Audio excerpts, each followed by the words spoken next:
Barbie Fortes update. Yung post ni Barbie sa kanyang Instagram.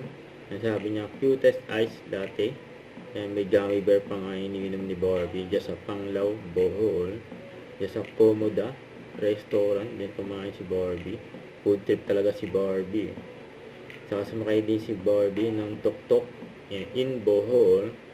Yung parang tricycle dyan. Diyan sa Bohol yun, no? Saka spotted din si Barbie dyan sa Red Crab restaurant. Nagpa-picture pa nga.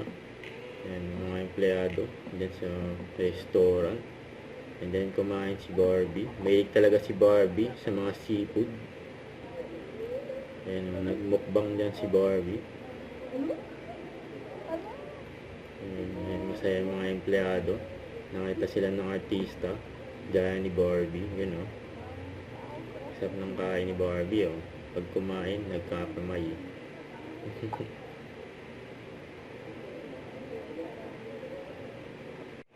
Don't forget to subscribe, click the notification bell for my update. This is Richard in Action Vlog. Stay tuned for more videos.